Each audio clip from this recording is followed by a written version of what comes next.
A rash of violent threats disrupts class in several Manatee County schools. SNN's Kelly Rittenauer spoke with school district officials and finds out what's going on. She joins us live in the newsroom with the latest. Kelly? John, officials say these threats are coming in all forms. Anonymous phone calls, social media posts, and even notes posted inside the school bathrooms. Of course, the parents are alarmed and, and then kids end up missing schools. Lockdown at Lakewood Ranch High School last Friday marks the 9th violent threat just this month, involving several middle schools and high schools in Manatee County. In every single instance, we have to take the threat seriously. Manatee County School District Director of Communications Mike Barber says the rash of threats is growing. 2 anonymous threats were made on the same day.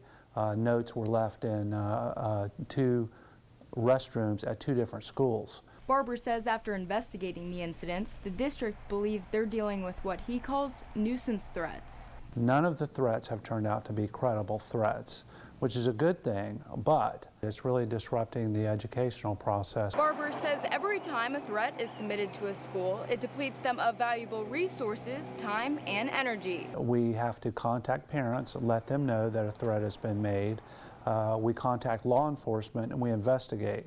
Over the weekend, Dr. Diana Green, Manatee County School District Superintendent, contacted parents with a different message, sending out an electronic phone message saying, "It is becoming obvious that the point of most of these threats is to disrupt our schools and interrupt the educational process. That kind of behavior will not be tolerated. We will work diligently with law enforcement to find those responsible for threats of violence against our schools, and those individuals will be subject to criminal charges."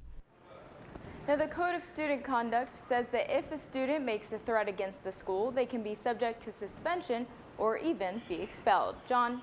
Well, Kelly, do they really believe students are behind these threats?